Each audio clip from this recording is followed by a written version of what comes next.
Welcome back to the Home of Horror podcast.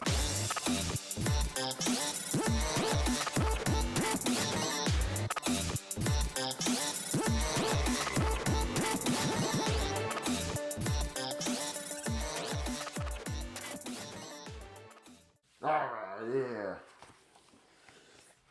It's hot in that mask. It is. There we are, folks. Hot in that mask.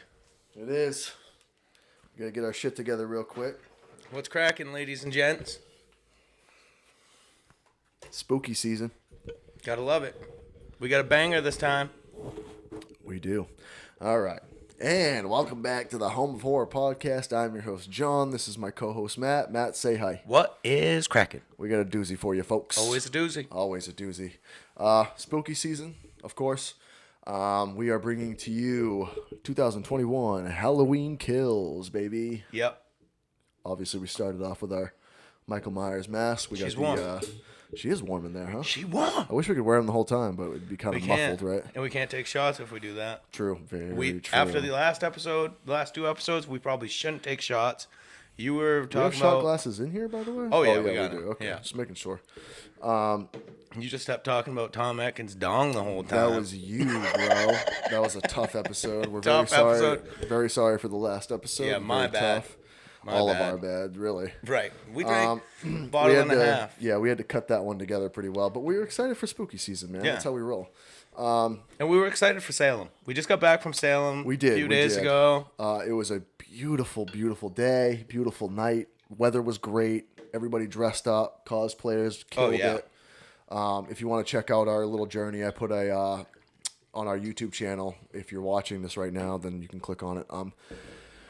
If you're listening on Buzzsprout or on any audio platform, you can go to the. There's a link in our bio to go to our YouTube page as well. But I put together a little video of our trip to Salem this last weekend. Great time. Yeah, it's called Salem in Under 3 Minutes. Just kind of brief. It didn't catch the whole. Oh, the it whole didn't tour. catch. I fell in love probably 15 or 20 times there. You did. We had a great time. We were with my wife Jess as well and a few of her friends. We had a blast, man. So I put a video up if you guys want to see what kind of attractions there are, what it's like over there. We've already gotten some feedback on it saying thanks for posting this because we're going this weekend or whatever, and it doesn't even do it justice. No, the it really video doesn't. really doesn't. I mean, it's a good video. Oh yeah, It's for just to be there and to walk on the streets and to go to all the sites. And I haven't been there since high school. No, and it's really cool know. because it's like if you like history and you like horror, it's perfect. It's a dream come true, man. There's no better place. I mean, And it was packed. Right. It was a packed house. so dude. awesome, so many awesome attractions, some great historical sites. We went to the witch house. Yep. Unfortunately, we didn't get to go inside. But Yeah, it wasn't even open to the no, going it through, wasn't. Yeah. It wasn't. But beautiful nonetheless. Yep. Really cool trip. So check that video out if you want. If you're thinking about going and haven't yet, definitely take that trip because it is fucking awesome, Absolutely. man. It really Yep. is. So yeah, we had a blast this last weekend, and this weekend we're back to work, baby. Mm-hmm. Content mode, episode 29. Yeah, we're talking Halloween Kills. Obviously came out last week. We watched it right before we went to Salem, actually. Yep. Thursday night. Friday night. Friday night, yes. Unfortunately, we did not make it to the theaters due to the fact that we were going to Salem the next day very early, and I have a baby boy that we had to watch, and he had babysitters for the next day for us going to Salem and overnight. So we didn't want to pressure anybody to take him again. So we compromised and watched it on Peacock. We wish we could have seen this in theaters. We kind of been bragging that we were going to see this one in theaters, Yeah. and maybe we still will. Absolutely. Well, there's a few other bangers coming up that we've talked about. Antlers. We really October wanna see, 29th, right? yeah. So we kind of had to we had to compromise for this one and watch it on Peacock. But anyway, just a Halloween movie, right? Yeah. I mean, Budget $20 million. okay. It's already made 65. I don't think that includes anything that the amount of people who have downloaded Peacock Right, Premium that's and all that where shit. the box office is going to hurt a little bit. That's where it's not going to. And I didn't really understand that. I really didn't understand the why they did it. I know I read the comments from him on Right. why he wanted to do it. He had a kind of a clunker before because of the pandemic. He didn't want that to happen again. Blah blah Right. blah. Pandemic's never going to be over if we just keep doing this shit, though. People, I understand. If you want to stay home and watch it, great. It's convenient. Then wait an extra 3 months. Right. Yeah. You know what I mean? I want things to get back to, okay, theaters only. I mean, and there are some movies doing that. The new James Bond, and, blah, blah, exclusively in theaters. Exclusively in theaters. Yeah. You know what I saw the other day, which was really weird? I've never seen this in the 32 years I've been alive, is I saw a commercial for movie theaters. Really? Yeah, I saw an AMC commercial Well, for going back to the movies. Yep. Because they're It's trying to time. get people back, which is great. I mean, it's such a, if you're a fan of cinema and motion pictures, I mean, there's nothing like going to the movies, which, I'm a little disappointed that we couldn't see Halloween Kills in theaters because, we didn't exactly grow up in the time where Michael Myers was in the cinema a lot, Right. Not any good obviously- ones anyway. Right. So 2018 was my first time seeing Michael in the theaters, and obviously there's been playbacks of the original 78 Halloween, which I would love to see in like the drive-in and stuff like that, but... Oh, that would be awesome. Can I interrupt you real quick? Yeah. Spoilers, motherfuckers. Oh, yeah, Okay, we're going to spoilers. talk Sorry. spoilers. So if you haven't heard it, Dr. Loomis is in it. You son of a bitch. Oh, he just came right out with I it. didn't do it. Right, and I can't remember the actor's name, but it's not... They didn't deep fake or anything. It was an actual actor that they made look exactly like Dude, him. look, you would never, ever know. It was great. Yeah, let's jump right into that. Yeah, let's jump right into this. Yes. Cheers, buddy. 29. 29. Yeah, first thing I want to talk about is, this movie obviously kind of starts out with, it picks right up where 2018 left off. Just like Halloween 1 and 2 did And back then in the day. Yeah, and it jumps right back to the original after that. Right. That's where I want to start off because I really, really, really enjoyed the throwback scenes. For, obviously it cuts to Halloween 1978. Right. And we get to see a little bit behind the scenes of what, Things that we never saw happen. Right. Right. And why I liked it is because John Carpenter is a part of this franchise, and he's a part of these movies. He's an executive producer. He's doing the score, so it feels better being able to see that. Right. Like if you throw back to that and John Carpenter's not a part, I don't like it. Agreed, because then you're changing something that he didn't. Right, you're changing. He didn't the he didn't want done. Right, but obviously he signed off Agreed. on this, which 100%. was awesome, and it was so cool to see Michael back in the original mask. Yeah. And they even shot those scenes like it was the 1978 movie. Yeah. You could tell it's a little bluish. Yeah. The shadows are Grainy, the same. Yeah, it was so cool. Looking, Gritty, man. Just yeah, fucking gritty. it was. It just felt so awesome. Like, never do I ever want a remake of the original. No. That's the closest you're gonna get, though, and I have to say it was really, really on I thought point. it was good too. I thought that was one of the best parts of the movie, to be honest with you. Right? Yeah, it was really, really cool. Yeah, go ahead. I just wanted to say, I was really offended by the firefighters scene. I know that made the rounds on the interwebs, but And it didn't make it far. people are just like, I mean, everybody come will on, find man. something to complain about. Well, especially But with good horror God. movies, like you can't. What are you going to complain about here? I mean, it's been the same recipe for 100 years. Yeah, but people die. He was targeting firefighters Of course he with was. axes. Who does he and not such. target?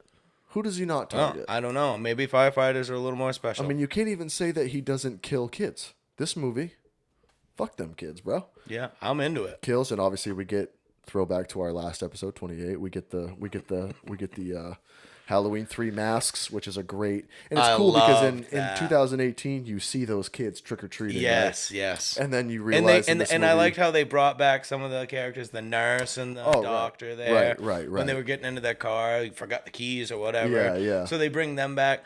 Tommy Doyle's a piece of shit. I hate that kid. I hate the saying "evil dies tonight." Yeah, let's get into that. Actually, let's hold on. I still want to get to the I want to say the firefighter scene was awesome. yeah, it was great. It was great. fucking awesome. And yes, was it corny?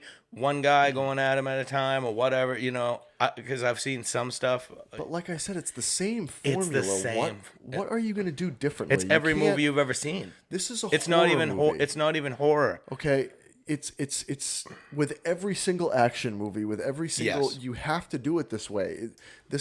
Everything's dramatized. That's what cinema's about. It's about going to the theater or whatever, wherever you're watching it, and indulging in a story and being in a fantasy and dreaming. That's what it's about. Right. You can't.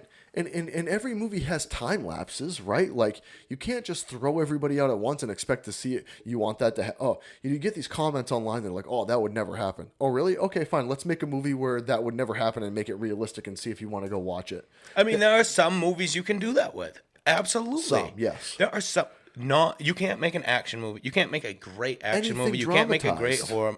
Absolutely. I 100% agree with And you here's there. the problem, It's it's- movies. It's for your entertainment. Yeah. You're not going to do that. And it's stories. It's in your head. Who goes to bed and dreams and doesn't have dramatizations in their dreams? You know what I mean? yeah, it's I don't, beautiful but- stories that have symbolism and have metaphors. That's Absolutely. the whole point. And it's those same people that say that if the movie did it realistically and everything went to shit, that they would be the first ones shitting on the movie. They would poo-poo it. Yep, Yeah. You're absolutely right. There's a bunch of haters out there. Right. And you know what we say to haters? You know what Tom Brady says to haters? Fuck them haters. No, he says, I love you. True. Because Tom Brady's a bigger man than most. And I also wouldn't be anywhere without you. I wouldn't be anywhere without you. Any haters to this podcast? Fueled by hate, motherfucker. Any haters to your podcast? If you're watching this, guess what? You gave us a play, brother. Yeah. Anyway, back to it. So yeah, let's dive into that. There's a scene in the movie where a lot of this takes place in the Haddonfield Hospital, Yep. and you're right, man. It's the evil dies tonight thing is Ugh. so corny. I love that they brought back the old sheriff. I did. Of course, I like the Brackett, I yeah. love the throwbacks and But shit. the Tommy But Doyle thing kind of got Tommy to me. Doyle can kiss my Yeah. fucking grits, dude. And like, you know, it seriously. just really, he was so gung ho, and it's fine because I like the throwback to the character. I get the character they wanted But- to make him. I yeah. feel like it backfired a little bit. I think it did too. Oh, I don't know. Maybe that's maybe that's what they wanted because they wanted you to almost root for Michael. Right. In this one, I feel like we had talked about it. Okay, you had the Fellowship, Lord of the Rings. Right. I love You had this analogy. You Actually, had no, I want you to save save that. it. Save that. Okay. But you're right. The Tommy Doyle thing is kind of. I think they really didn't want to go in depth with another character because then you have another movie coming out that they're trying to do. And obviously Absolutely. he dies at the end of this movie in horrific fashion, which is great. Great. It needed to happen. So obviously David Gordon Green gives him those dialogues and stuff to you're not a huge fan of Tommy Doyle, Right. which is a good thing because you don't want to grow up and have all the Lindsay character, Tommy Doyle, Officer Brackett, like you don't want to. you don't want to have all to, these characters. You don't back want to and have to then- wrap everything up in Right. one movie. right. So you knew you had to create a new, I don't want to say villain, but a new person to Almost annoying. a new major character to kill off. Right. A new old major character to kill off because Tommy Doyle was in the original. Right. Wasn't the original Tommy Doyle. No, of you know course. what I mean? But you still get this you don't want to keep bringing back characters and then keep them in the franchise just for Absolutely. for fuck's sake, for right? fucking nostalgia purposes. Right, so- and I did and like I said, I liked the Loomis thing. Then it plays off the nostalgia. I like bringing back Brackett. Yeah. Nostalgia. Tommy Doyle. I understand why they did it. Right. He wasn't a great character.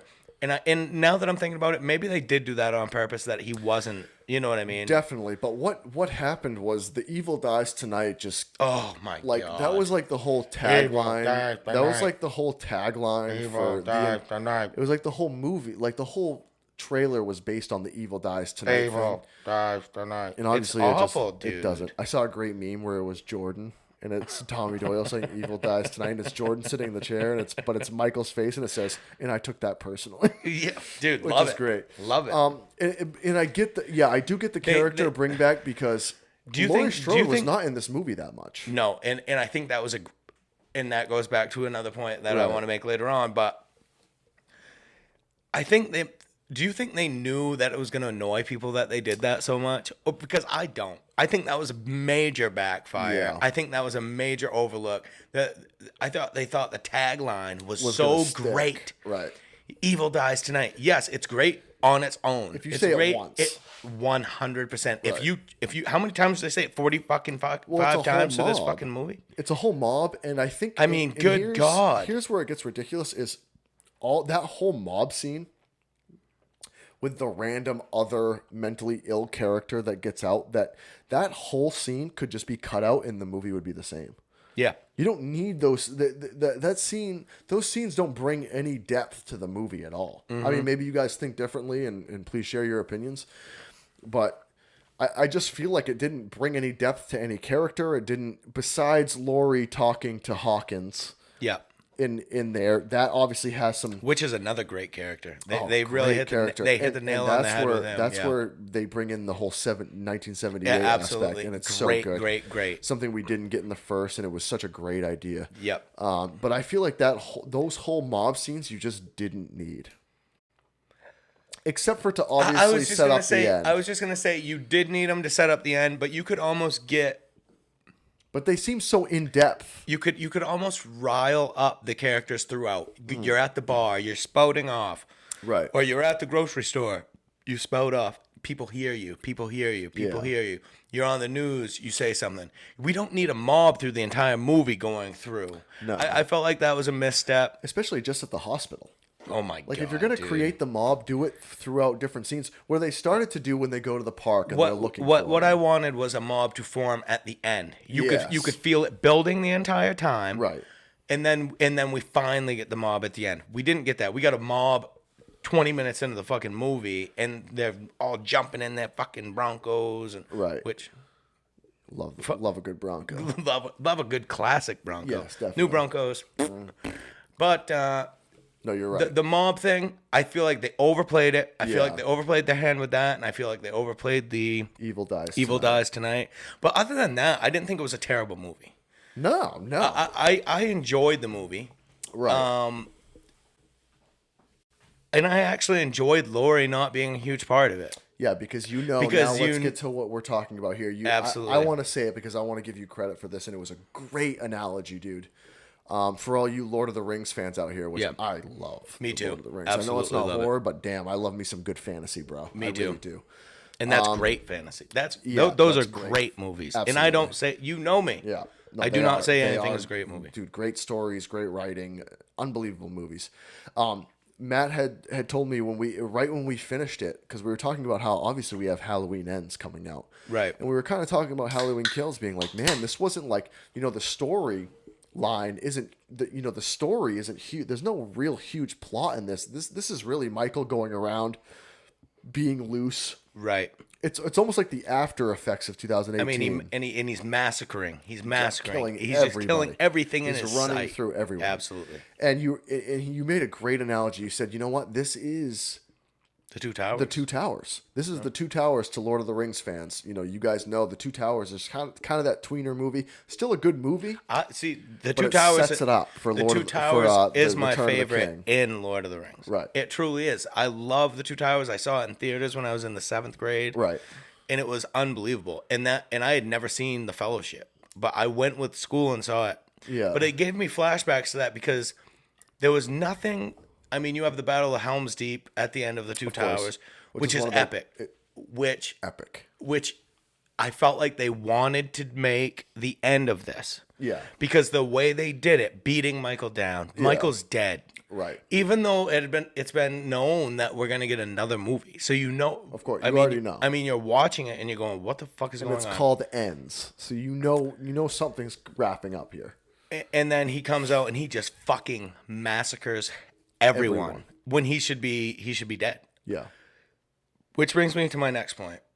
Thank you for giving me credit for that. Very gracious of you. But that's also a great analogy because it's true. It's that movie that leads you up to that ending that you want. Right, right. And it sets you up for the next. 2 things here.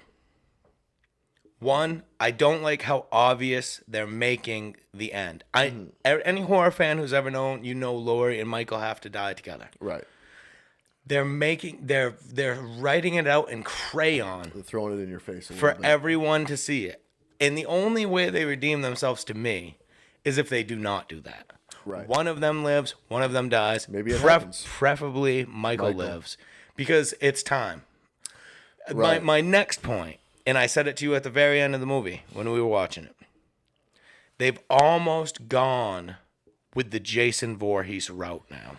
And they've kind of spelled it out in a way that we haven't necessarily seen in other Halloween movies. Yes, Michael never dies at the end. No, even if he dies, you're like, he ain't fucking dead. Right. He's always in the van at the end, right. getting brought to the coroner's office. Right. However, when you see him take the beating and the gunshots and the just pure, Great scene, unadulterated abuse at the end of that movie. Great scene. And he comes back and he just fucking murders everyone. Yeah. You're telling me there's not something supernatural going on there, and now it's bringing that into the fold, and I kind of like that if that's what they're doing. Right. I really do because if that's what you're doing, Michael Myers lives forever. Right. This, so they're doing this isn't a 60-year-old man. You know what I mean? And they're doing it in a way that I like. It's not the cheesy way that they've done with Friday the 13th, which I like the Friday the 13th movies. Sure, yeah. But they're not fun, spelling it out of like he's back from the grave. Yes. Which is good. What they're doing is kind of setting it up as a symbol for evil, right? Evil transcends everything. You can't, right. Laurie says it. She says, you can't kill evil with brute force. It doesn't work that way. Right. And right from that scene when she says that, and it cuts back to Tommy Doyle with the bat, and you're like, this motherfucker's getting up. You know what I mean? Yeah. Oh yeah. Which is great. So which is great because you were rooting for that at that point. Right, and they're playing it off as a symbol of evil and how evil always conquers most of the time. It's going to take something extra in order to put that at bay. So what I do like about the fact that you're right, they are kind of setting it up. They're writing it in stone that it's Laurie versus Michael, which we already knew. And any real horror fan would know that. That's kind of my... Right. It's always been that way. But go ahead. But also, now that they have what I do like a little bit about it, because I do agree with you that they are writing it, you know what the new movie's going to be about. Agreed. Do you, real quick, yeah, keep your train of thought, but do you agree with me that they're almost trying to change that he's, or do you think it's just evil transcends? He's just well, I think they're changing. He has RS, and he's just. I think they're changing it and they're symbolizing it at the same time. It's like a proverb, you know what I mean? They're trying to say that evil never truly dies. You can only keep it at bay through other good people and good deeds, that type of thing. But those weren't good people. They killed an innocent man. And maybe that's true. That's where it comes back to it. Right. Those weren't the saints. Right. Those weren't the saints going after the sinners, who is a fucking saint, by the way. Right, exactly. But it gives you that symbolism of that. Well, and I also think that plays back to the Tommy Doyle character where they say, just because we brought this character back, don't think that this guy's a saint. It's a sacred cow. He's a sacred cow. Right. Don't think that this guy's a saint either. This guy grew up to be fearful, had a hard life, obviously, which no one blames for that, but he's making the wrong moves in this movie, right? Right. Now, a couple things I want to say is that you're correct and that they're writing it out in stone. The first thing is if they're writing that out in stone, I am interested to see, even if they both die, how are you going to kill Michael? Because you still can't kill him with brute force. That's already been recognized. So there is a little bit of mystery. Laurie Strode is going to fuck the shit out of him. So he's going to have a heart attack. There is a little bit of mystery of how you're going to kill Michael if you do. Yeah, of course, there's the mystery of it. We don't know.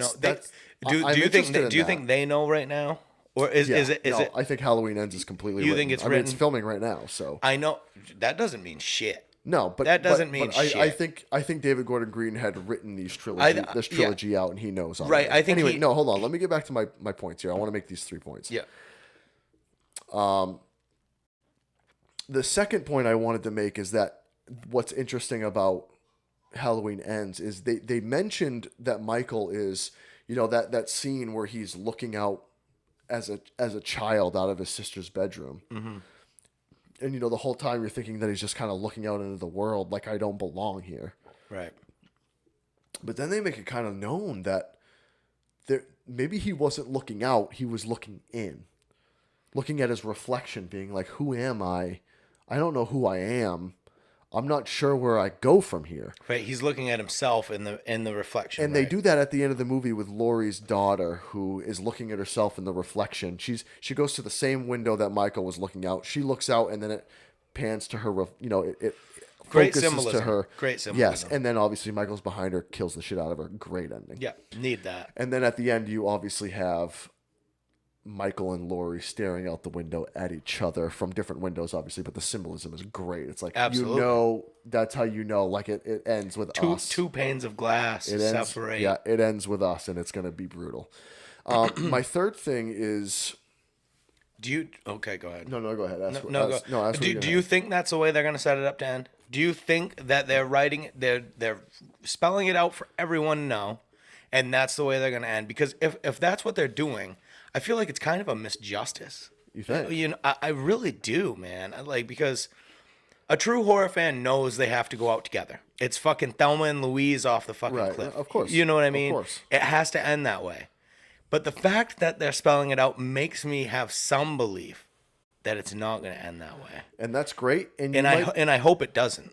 But you might be correct, but also, like, we have to judge that on the next movie. We can't judge that right now. 100%. I don't want to judge this movie and how good it was on what maybe is to come. Right. Right? I think they've set this movie up correctly where that end scene shows Michael, shows Laurie. Because we all know when Laurie wasn't in this movie as much, we all knew, like, next movie she's riddled it's Michael and Laurie the next movie. That's what it is. Yeah. Where a lot of the other sequels did that, where like H2O and stuff like that, Resurrection, you know, where they brought Laurie and it was Laurie and Michael again, and it was chasing through halls. A lot of scenes with them alone together, not the family.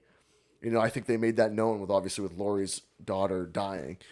But my other thing is, I think we've been very, as far as just this movie goes, because you had said that you thought this movie was good. I thought it was good. You like 2018 better. 2018 was better in my opinion. Which I do too. Even though I still stand by the Two Towers thing because of the way they set things up. Well, of course, because of the end, it was the Battle of Helm's Deep. It was Michael versus the world, and he should not have walked away from that. Right, but then again, if you go back to the Lord of the Rings analogy, I mean, the next movie's called Return of the King. You know, Aragorn's going back to the throne. You know, he conquers, right? Yeah. So it's the same type of thing. That's why that analogy is perfect. You're perfect. You're absolutely correct in that analogy. Mm-hmm. But at the same time, when that movie's called Return of the King, you know exactly what's going to happen at the end of that movie. Right. Obviously, if you've read the books too, but we won't go into that. Anyway, my last point is I think we've been a little. This movie was really good to me because of the brutality. We didn't get that in 2018. We got some great kills, but it was setting up this next storyline, which was awesome as well. Don't get me wrong. Yep. But what this did, here's my last point is that I think we've been spoiled a little bit with 78 and 2018 as far as slasher movies go. Because with most slashers, I don't think anybody expects the story to be great in a slasher movie. No. You look at Freddy, you look at the Jason movies, you look at Hatchet. The movies that everybody's there for the kill count and the brutality of the movie. Yeah. And the comic relief and that kind of stuff. I think we've been really spoiled with how, obviously 1978, the original movie is a fucking classic. The story's great. Everything's great about it. No blood. So it kind of went the other way on slashers, right? So that's why I think it was surprising. And as good as it is. And then 2018 we get spoiled because it's such a good story. Right. And it's still a true slasher movie. And then we get Kills, which is straight up a true slasher. Brutal as fuck, and the story's not really there because they're setting up for the third. So I just want to make it known that I think when people look at 2008, look at this as its own movie right now. Mm-hmm. And like you said, that tweener movie of what it's going to be, because it's setting up the story, and it just got back to the roots of the slasher genre of being like, we're just going to be brutal. We're going to have so much fun creating how these people are going to die, these kills, this blood. There's going to be a lot of blood, and we're just going to make Michael Myers look fucking epic. Right. Look epic. Yep. And I think that's really something to note when we go in. We've been spoiled with with 2018 of how good the story was. Agreed.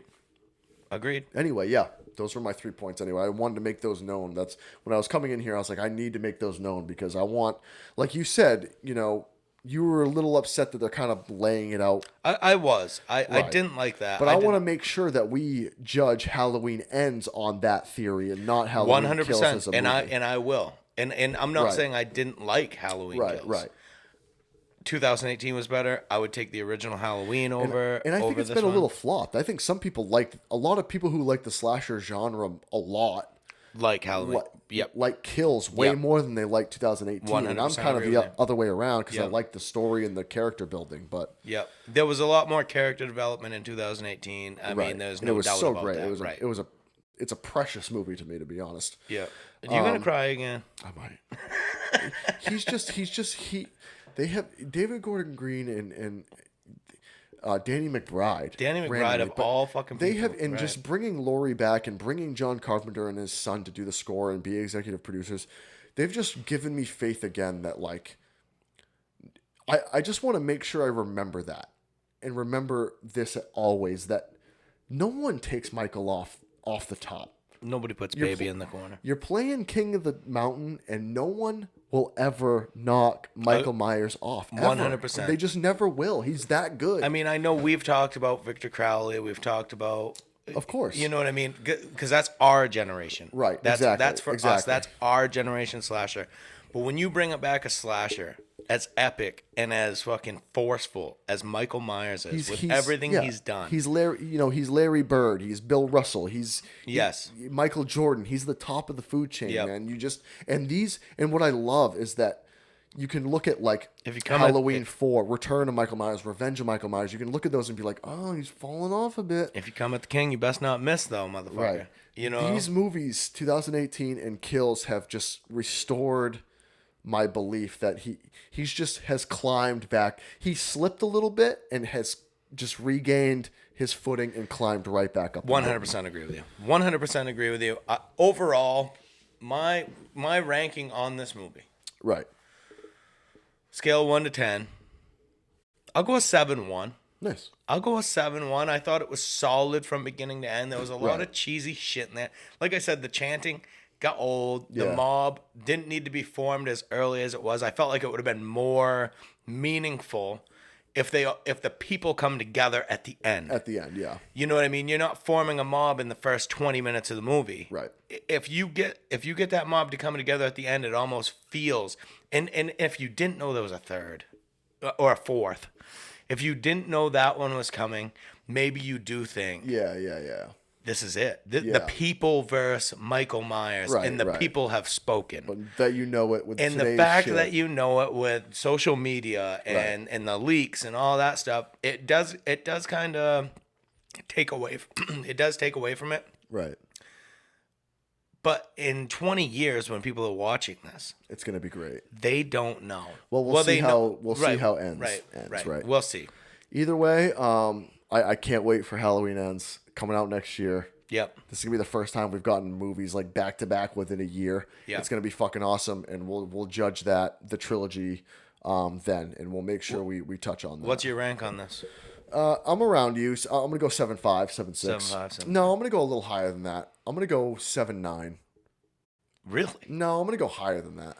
No. Well, I'm trying to, I kind of. I know you loved it. I know you loved also, it. I misstated with like Malignant. I gave Malignant like a 7.9, didn't I? You went real high. Right. So I'll give this movie a 7.9. I need to bring my Malignant down a little bit. Yeah. I still thought it was a good movie, but good movie. You're right. It was original. That was our biggest thing with Michael Myers. Yeah. I need to 7, 9, 8. Pretty good. Yep.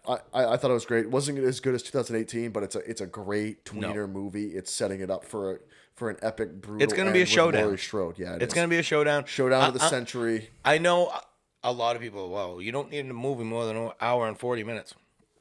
For Halloween Ends, I would not hate to see a 2 hour. You need a lot. 2 hour and 10 minute. Because we're ending. Laurie Strode's closing out. Michael Myers is closing out. Right. Hopefully, we'll see. So we wanna make sure that we get a really good movie for that one. Anyway, guys, we want to finish up this episode. We do want to make it known, let everybody know that we do have our new project coming out. We've posted about it. That we are making a new film, an independent film that we are writing right now called Devils Are We. In this description of this episode right here, we'll leave the GoFundMe link to donate if you guys want to help us out. If you guys watched Worm, our last short story, or anybody that's a fan of that and wants to help us out, that would be great. We'd be really appreciated. Absolutely. So we'll leave the link in the description for you guys to donate for that, and we really appreciate it. Yeah, and anybody who donates, cheers, motherfuckers. Yeah. Thank you. And Matt, bring us out. I will in just a second. Let me just take this shot. May the power of Christ compel you. Thank you guys very much. Later, bitches.